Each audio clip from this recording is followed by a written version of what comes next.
Hello everyone, good afternoon.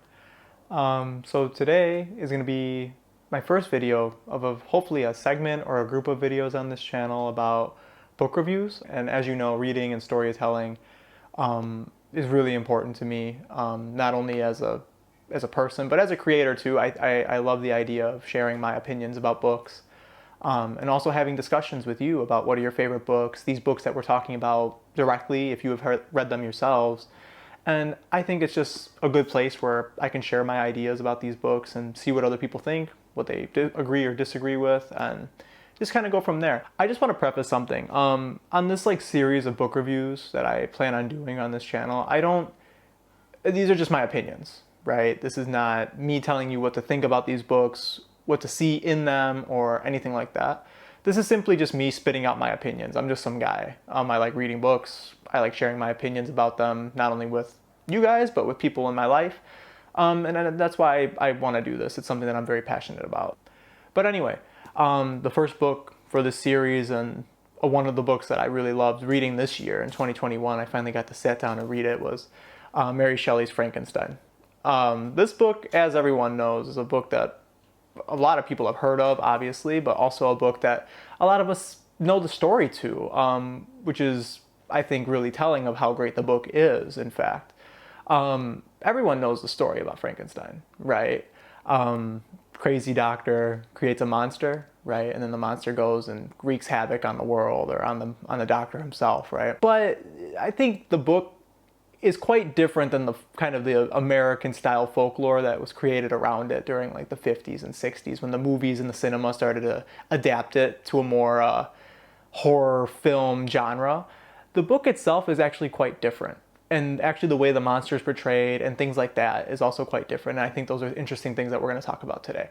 Also, if you have not read this book and you do plan on reading it, I will make sure to establish where there may be spoilers in the story. I don't plan on spoiling too much of it for you or anything like that, but again, I'm kind of just going to be free-forming this just based on my opinions and what I saw in the book. So if I do accidentally say something that you weren't expecting and I didn't preface that, I'm sorry in advance. But yeah, anyway, this book, I just want to say it straight up, is fantastic. This book is really, really good. Obviously, the story is quite interesting, how it's structured and everything like that. But first, before we talk about the story at all, I want to talk about the background in which this book was written. Mary Shelley herself. It's a really interesting story, and I think it creates a lot of interesting background, but also it creates a good context for how this story was written and why it's so important. Frankenstein, as it stands today, may potentially be the first book ever written in the science fiction genre. There's a lot of debate about that, obviously. There's other books written during that time that were even more in touch with science fiction than even this book. But for the time that it was written, this amalgamation of fiction and bringing science and creation and all these other ideas that were really popular at the time during the 1800s really speaks in the kind of the fears that people had about the extent of human knowledge and how our scientific abilities at that time were really beginning to make people question whether or not the things that we were creating were in fact necessary or good for us at all. But anyway, the story was written when Mary Shelley and her husband and a few of their friends went into Lake Geneva in Switzerland. They were there on holiday, and they were just spending their time there in kind of like a mansion or kind of a getaway home. And while they were there, they got rained in. The weather was abysmal, and they just got stuck inside, and they couldn't really do anything. They couldn't go outside, and it had been like that for pretty much the entirety of their time that they were there. So the group that she went with decided, you know what, we're stuck in this house, so let's just have a writing competition, right? Let's just see what we can create. So they all sat down, and a lot of them were struggling to even come up with anything to write. A lot of them just kind of went into their rooms and tried to think of something, and they really couldn't. But then there was a night in particular in which they were talking about ghost stories. And Shelley had remembered that, before she was going to bed, that she had kind of this eerie feeling before laying down in the bed. And she remembers that she wakes up from a dream about a creator creating a monster. And that was the beginning of it.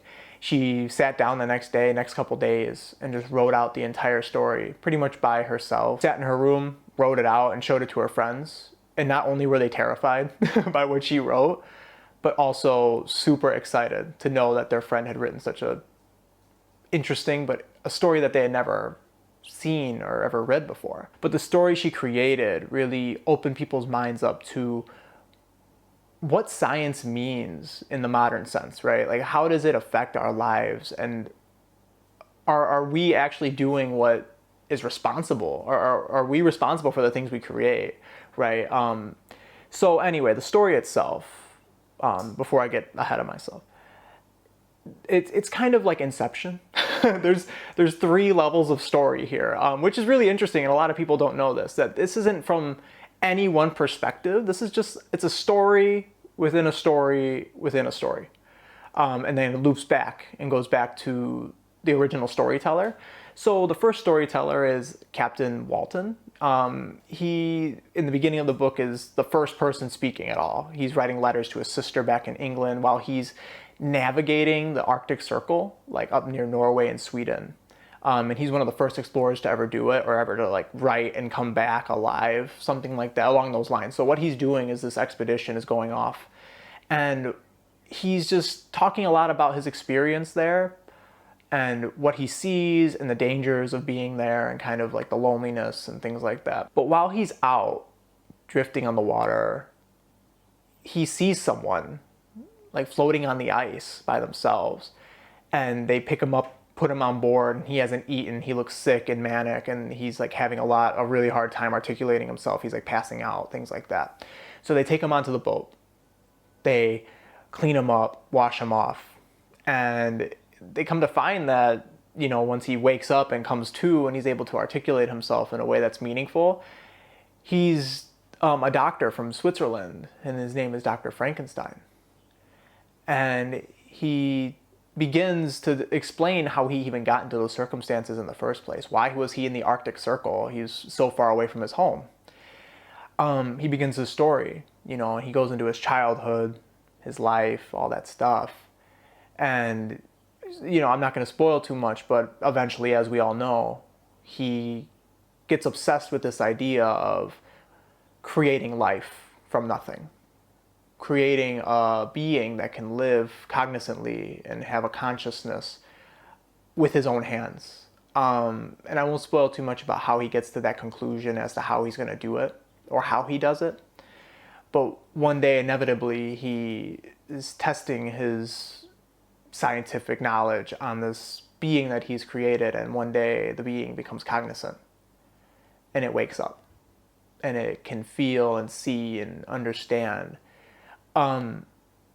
And it's quite a terrifying thing, like once you stack up everything and you come to understand what he really had to do to get a being to exist in the first place. But then later on, interestingly enough, the story transitions to the monster's perspective and how the monster that he had created felt about being created, the life that it had to lead, and kind of its experience knowing that it was the only one of its kind, the only one who could understand how it felt to be an abomination, to be what he calls a demon, because he has no other way of expressing what he is to the world or to himself based on the things that he knows. So the story continues, and this may be a spoiler, it may not be. I think it's just meaningful to the story. Everybody dies, like, eventually. I don't know if that's a spoiler. I'm pretty sure most people probably, hopefully, know that. But pretty much every character in this story dies, which is pretty common in the Gothic era of writing and literature, which I think is great. It's fun, but it's pretty telling of kind of the way that the story progresses, and that's the part that I'm not going to get into too much. But just know that everybody pretty much dies besides Walton himself, and we're not even sure if he lives either. But anyway, this book is just great, and I know I'm like harping about this book, and you don't even, you know, if you haven't read it, you don't know what it sounds like. So I'm going to take the opportunity to read some parts that really stood out to me and see if it sparks any interest in you. And then maybe we'll talk about a couple of the themes in the book that I think are really important to discuss, maybe some questions that get raised from the story. And yeah, so here we go. I'm just going to open it up and read it straight to you. So this is a part of the book where the monster is describing a part of his experience. And for me, this part is just beautifully written, but also pretty telling of the experience of the monster himself and the things that he had to go through, becoming cognizant of his experience, but also recognizing his rejection from his creator. As I read, however, I applied much personality to my own feelings and condition. I found myself similar, yet at the same time strangely unlike the beings concerning whom I had read, and to whose conversations I was a listener. I sympathized with and partially understood them, but I was unformed in mind. I was dependent on none and related to none. The path of my departure was free, and there was none to lament my annihilation. My person was hideous, and my stature gigantic. What did this mean? Who was I? What was I? Whence did I come? And what was my destination? These questions continually recurred, but I was unable to solve them. Damn. Yeah, so something I want to just talk about here. You know, in our modern idea of what Frankenstein is, he's this really dumb, unarticulate, stupid monster that just goes aimlessly wandering around killing things, right? But in fact, in the book, he is very articulate, very intelligent, knows plenty about the world and in nature, and he's little by little coming to mind and coming to understand himself, but he doesn't really have the tools to do that besides the few books that he's read and kind of traveling in the woods by himself. He comes to understand day and night, even what that is, and his experience kind of listening in on people that are around him when he's hiding away in the woods. A part of this book that's really interesting to me, and it's so just brutally like written into like the monster's entire experience, is alienation. The alienation that the monster feels is super deep, and it's like entrenched in his personality, because it's one of the first things that he feels and recognizes when he looks upon himself, reads the books about characters who are beautiful, and he looks at his reflection in the water and things like that, and he recognizes that I'm not any of that, so what am I, right? And also, something interesting that kind of comes up from this is, who's really the monster then, right? Like, if he is so articulate and beautiful on the inside and everyone around him just rejects him for the way he looks, rather than what he feels and what he can understand and express through his words or his ideas, are we, quote unquote, the normal people compared to him any better? Are we monsters ourselves for dejecting someone or something that has a life just because it doesn't fit into the norm of what we believe to be normal? And another part that really stood out to me in the story was when Frankenstein actually confronts the monster that he had created for the first time. And he states, "Be gone. I will not hear you. There can be no community between you and me. We are enemies. Be gone, or let us try our strength in a fight in which one must fall. How can I move thee? Will no entreaties cause thee to turn a favorable eye upon thy creature, who implores thy goodness and compassion? Believe me, Frankenstein, I was benevolent. My soul glowed with love and humanity, but I am not alone. Miserably alone? You, my creator, abhor me. What hopes can I gather from your fellow creatures who owe me nothing? They spurn and hate me. The desert mountains and dreary glaciers are my refuge, and I have wandered here many days. The caves of ice, which I only do not fear, are a dwelling to me, but the only one which man does not grudge. These bleak skies I hail, for they are kinder to me than your fellow beings, and if the multitude of mankind knew my existence, they would do as you do, and arm themselves for my destruction. Shall I not then hate them who abhor me? I will keep no terms with my enemies. I am miserable, and they shall share my wretchedness. Yet it is in your power to recompense me and deliver them from an evil which it only remains for you to make so great, then not only you and your family, but thousands of others shall be swallowed up in their whirlwinds of its rage.